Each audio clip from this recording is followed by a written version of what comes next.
Halo, apa kabar Wong Kitogalo? Selamat berjumpa kembali dalam program berita seputar Ayu Sumsel. Di saat Anda siap beraktivitas di pagi hari, saya Anggi Pradita siap menemani Anda dengan berbagai berita dan informasi menarik hari ini, Rabu 20 September 2023. Sajian utama hari ini antara lain, diduga akibat ledakan tabung gas satu rumah semi permanen ludes terbakar.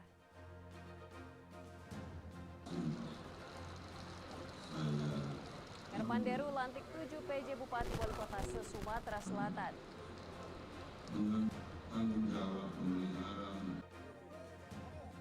Ribuan warga 7 desa unjuk rasa penutupan 2 sungai di Muba. Pemirsa, inilah seputar Ayu Sumsel selengkapnya.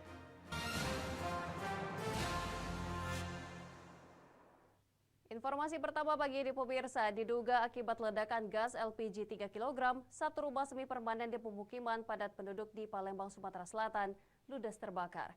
Tidak ada korban jiwa dalam peristiwa ini, namun kerugian ditaksir mencapai ratusan juta rupiah. Satu unit rumah semi permanen berlantai 2 di Jalan Kiai Haji Balkis, Kelurahan 16 Ulu, Kecamatan Seberang Ulu 2, Palembang, ludes terbakar. Menurut keterangan warga, awalnya rumah tersebut mengeluarkan asap hitam pekat dari lantai 2 rumah. Tidak lama kemudian terdengar ledakan lalu disusul kobaran api. Pemilik rumah yang panik sempat keluar rumah dan meminta pertolongan warga. Warga sempat berusaha memadamkan api dengan alat seadanya, namun karena bahan yang mudah terbakar api dan cepat membakar rumah. Tidak hanya itu, api juga merambat ke rumah mewah di sebelahnya dan menghanguskan isi rumah. Api baru dapat dipadamkan 1 jam kemudian setelah 6 unit mobil damkar dikerahkan ke lokasi. Tidak ada korban jiwa dalam peristiwa ini, namun kerugian ditaksir mencapai ratusan juta rupiah. Api diduga berasal dari konsleting listrik dan ledakan gas LPG. Ada yang menyampaikan konsleting listrik, atau ada juga yang bom meledak. Saya juga belum tahu, karena nanti kita akan info lebih lanjut. Dari Palembang, Muhammad David, iNews melaporkan. Sementara itu, truk pengangkut material bangunan yang diduga melebihi tonase tersangkut hingga merubuhkan bangunan gapura di jalan alternatif antar kelurahan di Kota Lubuk Linggau, Sumatera Selatan. Inilah suasana saat satu unit mobil truk angkutan material bangunan yang melebihi tonase tersangkut di salah satu gapura di Jalan Kenanga 2, Kelurahan Batu Urip Permai, Kecamatan Lubuk Linggau Utara 2, Sumatera Selatan. Akibat kejadian ini, tiang penyangga gapura ambruk. Diketahui mobil truk ini melaju dari arah Palembang menuju Provinsi Bengkulu melewati jalan alternatif agar terhindar dari floating pagi petugas Satlantas hingga akhirnya tersangkut di gapura. Saat ini sopir truk telah diamankan dan bersedia mengganti rugi kerusakan setelah kendaraan dievakuasi menggunakan alat berat. Kasat Lantas Polres Lubuk Linggau dalam keterangannya juga menghimbau agar pihak pengusaha ekspedisi angkutan barang agar tidak melebihi tonase dan mengikuti aturan berlalu lintas. Saat ini pihaknya juga telah melakukan rekayasa lalu lintas agar para pengendara tetap aman dalam perjalanan. Himbauan kepada masyarakat, jadi untuk pengusaha kendaraan atau ekspedisi, ikuti aturan sesuai undang-undang yang berlaku. Terus muatan jangan dilebih-lebihkan. Ini akibatnya seperti ini. Nah, ini udah kita tindak terus melalui anggota di lapangan, sudah kita tindak terus apabila ada kendaraan melebihi muatan seperti ini. Dari Lubuk Linggau, Faisal Agustiawan, iNews melaporkan. Pemirsa, kecelakaan maut kembali terjadi di Kabupaten Ogan, Komering Ilir, Sumatera Selatan. Kali ini korbannya seorang pegawai honorer Dinas Komunikasi dan Informasi Oki yang tewas di lokasi kejadian. Korban terlindas mobil box ekspedisi. Kecelakaan maut terjadi di Jalan Tim Ogan, Komering Ilir, Sumatera Selatan. Tepatnya di depan kantor Bupati Oki yang menyebabkan seorang pegawai honorer Diskominfo Oki meninggal di lokasi kejadian akibat terlindas mobil box ekspedisi. Kecelakaan tersebut terjadi di mana saat itu korban DS bersama rekannya hendak menyeberang jalan mengendarai sepeda motor menuju kantornya di ruang lingkup perkantoran Bupati Oki.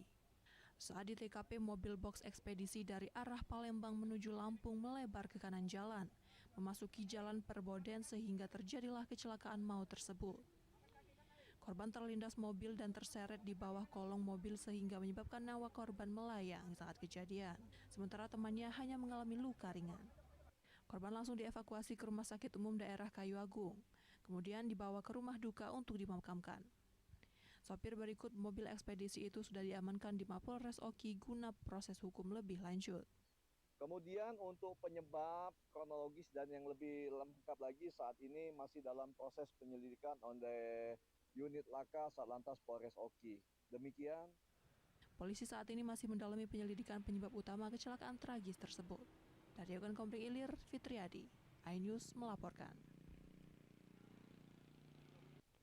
Di informasi lainnya pemirsa, Gubernur Sumatera Selatan Herman Deru melantik 7 pejabat bupati dan wali kota yang akan meneruskan kepemimpinan hingga pelaksanaan Pilkada serentak 2024.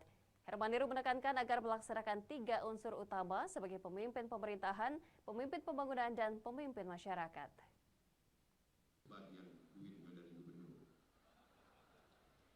Gubernur Sumatera Selatan Herman Deru secara resmi melantik 7 pejabat bupati dan wali kota yang akan meneruskan kepemimpinan di sejumlah kabupaten dan kota di Provinsi Sumatera Selatan hingga Pilkada serentak 2024 mendatang. 7 pejabat bupati dan wali kota yang dilantik antara lain Fauzan Hoiri sebagai PJ Bupati Empat Lawang menggantikan Jongci Muhammad. Lusapta Kurnia Yuda sebagai PJ Wali Kota Pagar Alam menggantikan Alfian Maskodi. Ratu Dewa sebagai PJ Wali Kota Palembang menggantikan Harno Joyo. Ahmad Rizali sebagai PJ Bupati Muara Enim menggantikan Usmarwi Kafa. Selanjutnya, Hani Sophia Rustam sebagai PJ Bupati Banyu Asin menggantikan Askolani. Trisko Devriansyah sebagai PJ Wali Kota Lubuk Linggau menggantikan Prana Putra Sohe. Dan Elman sebagai PJ Wali Kota Prabu Mulih menggantikan Rido Yahya. Herman Deru menekankan para pejabat bupati dan wali kota tersebut yang dilantik agar memegang teguh serta menjalankan tugas dengan baik amanat yang diberikan negara. Salah satu hal yang harus dilakukan dalam melaksanakan roda pemerintahan adalah menjaga komunikasi baik dengan bupati atau wali kota sebelumnya maupun dengan jajaran instansi vertikal di wilayah masing-masing.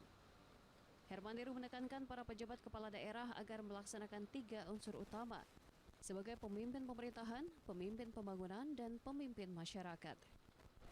Bahwa Bapak-Bapak sekalian menjadi pemimpin. 3 unsur utama. Pertama, pemimpin pemerintahan. Kedua, pemimpin pembangunan. Ketiga, pemimpin masyarakat. Tiga-tiganya dalam derajat yang sama penting bahwa pemerintahan harus berjalan kondusif. Untuk mengisi sejumlah jabatan sekretaris daerah yang ditunjuk sebagai pejabat kepala daerah, sekaligus dilakukan pelantikan pejabat sekda di 5 kabupaten dan kota yang dilakukan oleh Wakil Gubernur Sumatera Selatan Mawardi Yahya. Dari Palembang, Muhammad Riza Falevi, iNews melaporkan. Pemirsa, penyebab terjadinya kebakaran hutan dan lahan di Kabupaten Ogan Ilir, Sumatera Selatan didominasi karena ulah manusia.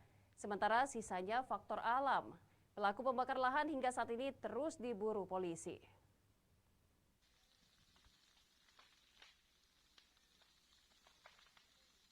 Kebakaran hutan dan lahan di Kabupaten Ogan Ilir, Sumatera Selatan, 99% disebabkan karena ulah manusia. Di mana di musim kemarau saat ini banyak diantaranya yang sengaja membuka lahan dengan cara membakar, kemudian membuang puntung rokok tanpa sengaja menyala di area lahan kering sehingga menyebabkan kebakaran.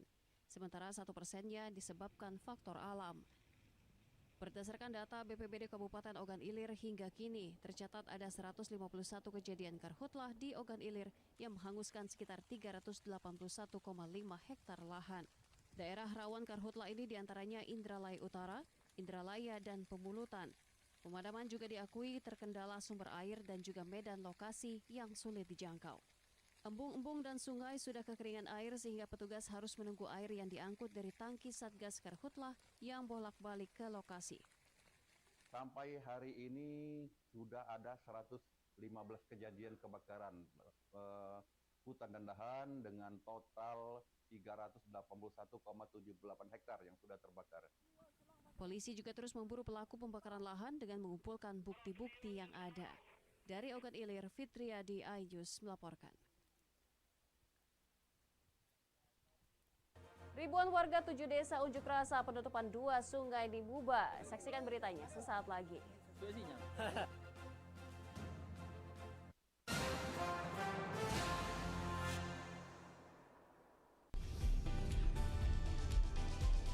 Atika Hasiholan yang lagi seneng banget karena ibunda Ratna Sarumpait akhirnya bebas bersyarat. Kali ini Ruben akan melaporkan oknum yang dianggap menghina Betan dan Thalia Onsu. Digelar di kediaman Jennifer, pasangan ini sampai merogoh kocek ratusan juta rupiah demi menggelar pesta meriah.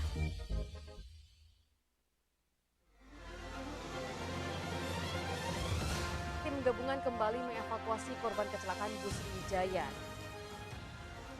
Pemirsa, polisi akan mengumumkan hasil uji balistik penembakan gedung DPR. Pemirsa, razia minuman keras di Tangerang, Banten diwarnai kejar-kejaran polisi dan beberapa pemuda mabuk.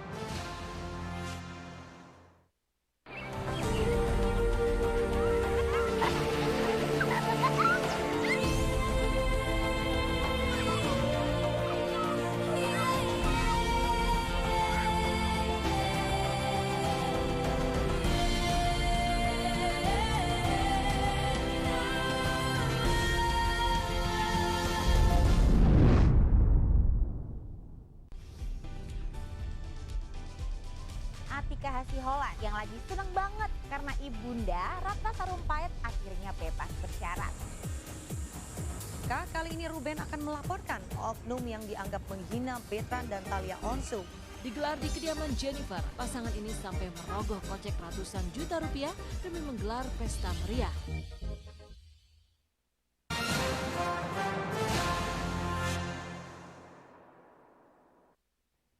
Pemirsa, Anda masih bersama kami dalam seputar iNews Sumsel. Ribuan warga dari 7 desa di Lawang Wetan, Musi, Banyuasin menggelar aksi damai di lahan PT GPI terkait pihak perusahaan menutup sungai yang mengakibatkan ratusan hektar sawah kering dan sungai dangkal sehingga warga merasa dirugikan. Ribuan warga dari 7 desa Kecamatan Lawang Wetan, Musi, Banyuasin menggelar aksi damai menuntut perusahaan kebun kelapa sawit yang dikelola PT GPI yang menutup sungai Langgaran Ilir dan sungai Lulung Bekuang sehingga warga merasa dirugikan dan ratusan hektar sawah kering dan tidak dapat dimanfaatkan. Perusahaan kebun kelapa sawit tersebut menutup sungai dan ditanami pokok sawit. Perusahaan ditantang warga untuk mengganti kerugian yang disebabkan aktivitas perusahaan dan pemerintah diharapkan mampu memberikan sanksi kepada perusahaan yang bandel tanpa memikirkan akibat yang dirasakan warga.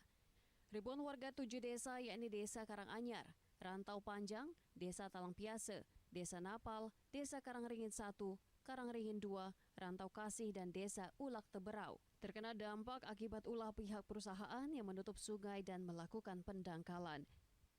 Jadi kami mohon kepada Bapak Presiden, Bapak Jokowi untuk menurunkan tim karena sudah jelas ini sudah jelas perusahaan sangat melanggar. Sudah menutupkan sungai-sungai mengakibatkan sawah-sawah tidak bisa dikelola lagi. Untuk sementara DPRD Musi Banyuasin merekomendasikan pada pihak perusahaan agar pihak perusahaan tidak melanggar terutama memanen buah kelapa sawit yang ada di sepanjang sungai supaya tidak menimbulkan permasalahan baru. Dari Musi Banyuasin, Edi Lestari, iNews. Pemirsa, pelaku pembunuhan terhadap korban Frankie yang mayatnya ditemukan membusuk di kontrakan pekan lalu diringkus polisi. Pelaku mengaku dikarenakan sakit hati dimarahi oleh korban. Polres Lubuk Linggau, Sumatera Selatan menggelar press release ungkap kasus pembunuhan dengan menghadirkan tersangka Dedek Nurholik. Tersangka diketahui telah membunuh korban Frankie yang mayatnya ditemukan membusuk di kontrakan pekan lalu. Dan tersangka ditangkap saat belanja di supermarket di daerah Sekojo, Palembang. Selain menangkap tersangka, polisi juga mengamankan barang bukti diantaranya 1 unit motor Honda Grand Astrea, 1 jaket, 1 lembar jaket Levi's milik korban, dan 1 unit handphone milik korban. Motif tersangka membunuh korban dendam pribadi antara tersangka dengan korban. Dan puncak dari dendam itu 5 jam sebelum kejadian bahwa tersangka dimaki dan dimarah di rumah makan tempat dia bekerja di Silampari Food Court. Korban dibunuh saat sedang tidur di kontrakan dan tewas dengan 2 luka tusukan di dada serta leher. Dendam pribadi antara tersangka D dengan korban Franky Saputra. Puncak dari dendam ini, ya, puncaknya 5 jam sebelum kejadian berhasil dari introgasi yang dilakukan Satgas Satreskrim bahwa tersangka D ini dimaki-maki dan dimarah-marah. Dari Lubuk Linggau, Faizal Agustiawan, iNews melaporkan.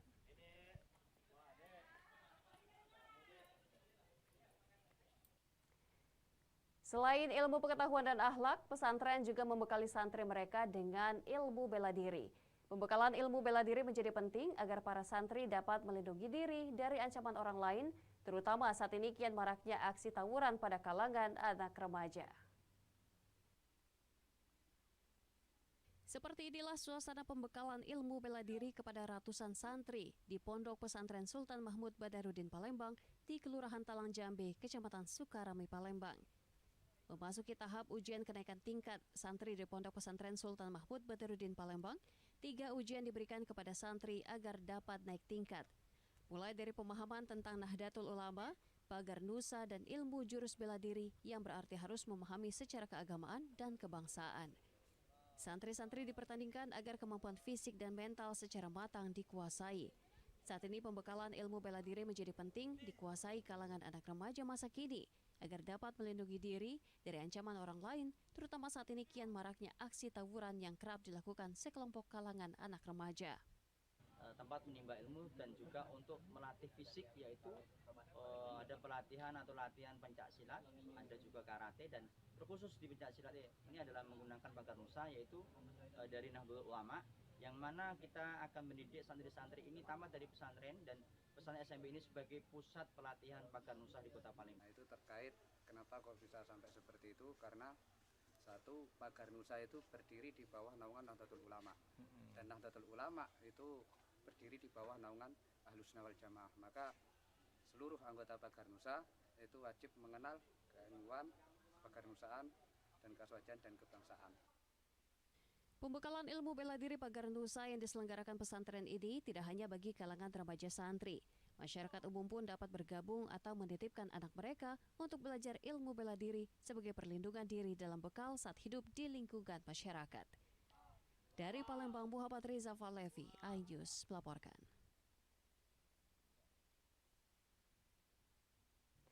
Pemirsa, demikian sajian seputar iNews Sumsel hari ini. Terus saksikan program seputar iNews Sumsel setiap Senin hingga Rabu pukul 5.30 pagi waktu Indonesia bagian Barat. Saya Anggi Pradita, sampai jumpa.